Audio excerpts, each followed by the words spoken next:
to, or to grant us food from the earth so we can eat.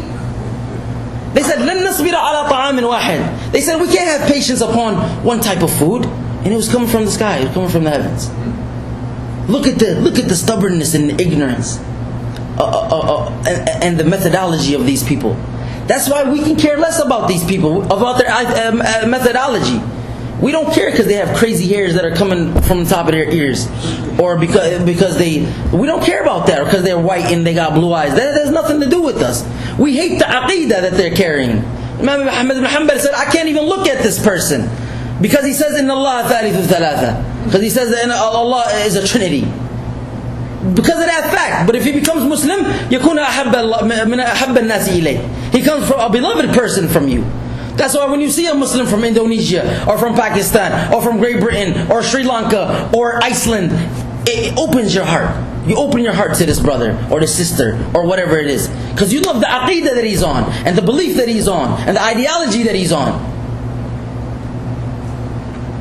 Going back to understanding this religion the way our righteous predecessors understood it. It's mandatory. These people, they drank from the fountainhood of prophethood. They knew why this ayah came down, and the story behind it, and what it means. And if they were guided, وَمَنْ يُشَاقِقِ الرَّسُولِ مِنْ بَعْدِ مَا تَبَيَّنَ لَهُمُ الْهُدَى وَيَتَّبِعْ غَيْرَ سَبِيلِ الْمُؤْمِنِينَ وَمَنْ يُشَاقِقِ الرَّسُولِ, and he who disobeys the Prophet Muhammad sallallahu alaihi wasallam, وَيَتَّبِعْ غَيْرَ سَبِيلِ الْمُؤْمِنِينَ. This is Allah describing these type of people. And he chooses a path other than the path of the believers. Who are the believers? The Sahaba. They were the believers. They were the best of believers. Like the Prophet Muhammad ﷺ says in the hadith that we mentioned, the brother mentioned, the best of the people are my generation. Then the ones after them, then the ones after them. Al-Qurun al-Mufaddala. These are the first three blessed generations that understood this deen, and what we have to understand that way. Because after that, after those people, he said, and it's mentioned, and anybody that knows history of the Islamic Ummah, he knows that the Muslim Ummah went like this. It went berserk. And we have the Khawarij, and we have the Shia, and we have all these different ideologies, and Tasawwuf, and all sorts of deviance that went along with that. So that's why we go back to the source. We go back to the Quran. So anybody tell you anything on the street, anything, I tell you anything, brother tells you anything, where's your daleel? Where's your daleel? Where's your evidence? You're not saying nothing wrong. You're asking for evidence from the Quran and Sunnah. Police officer comes, pulls you over.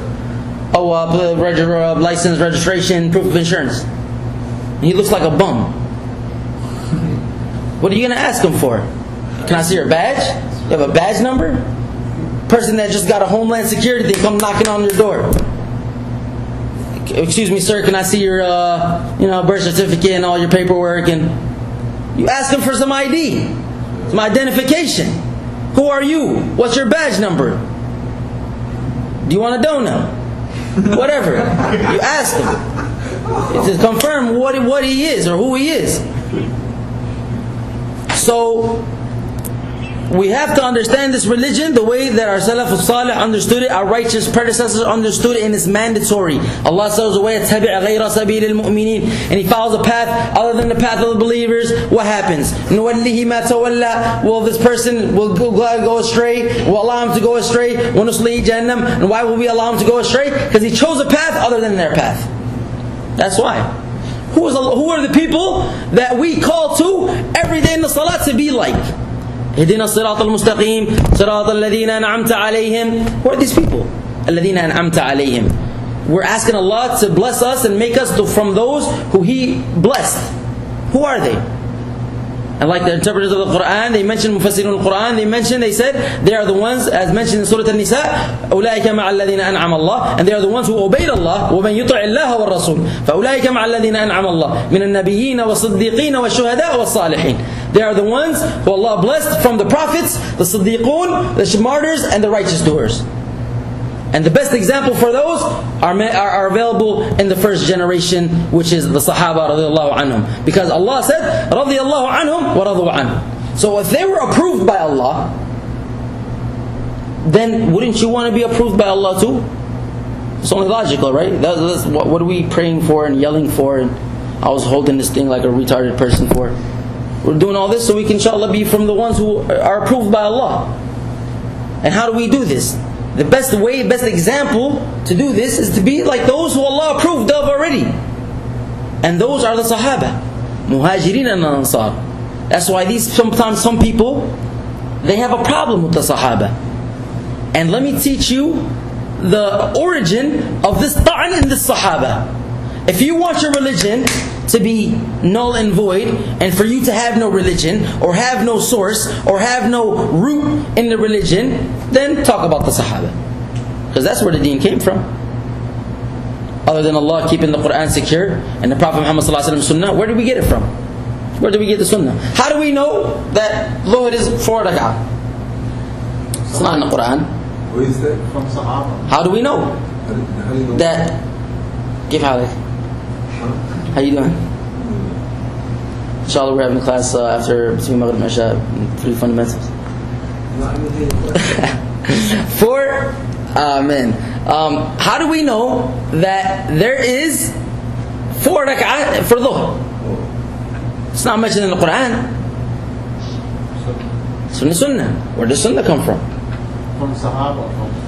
Well, Sunnah, originally it came from the saying, which is one of the 4 types of Sunan, meaning the Sunnah Qawliya and Fi'liya. The Brother Abu Ibraheem mentioned yesterday, for the people that were here, the ones that weren't here. Sunnah, of course, is Sunnah Qawliya, something that the Prophet Muhammad ﷺ said, and Fi'liya, something that he did.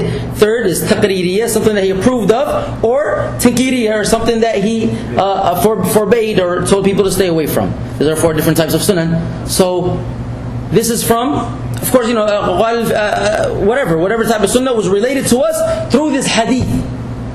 That's why we can't even start to fathom how the Sahaba relate to us this pure. And that's why sometimes you would see some scholars, they would get so mad from these people, these deviants, that try to innovate in the deen and come with a different understanding. That's why they get so upset.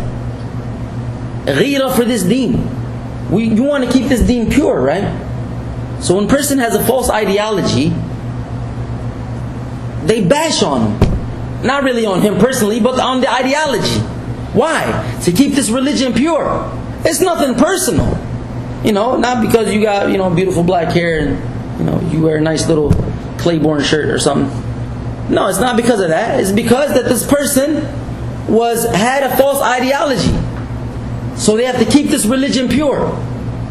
Because it came to us pure.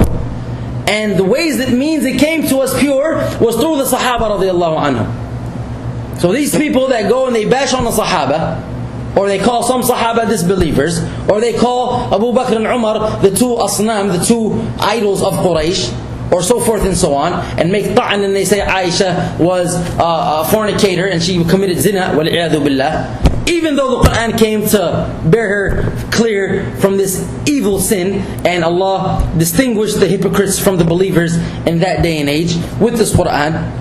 The ones who say that Jibreel khan al-Risala, the ones who say that Jibreel made a mistake, and instead of giving the revelation to Ali, he gave it to Muhammad. What? Do you know what kind of ta'an that is? Do you know what kind of severe evil that this person is trying to say? This person is trying to say that Allah, first of all, allowed Jibreel to do this thing. Second of all, a malak, if this person even knew and understood what a malak is, an angel is a creation that cannot disobey Allah. Unlike al-thaqalain, meaning the jinn and the ins. It's not like us. We sin and that's why the Prophet Allah said, if there was a people that never sinned, I would wipe them off the face of this earth and come with the people that would sin so they could repent to me and make istighfar. That's why we have to make istighfar. That's why Allah said, Ya ayyuhalladhina amanu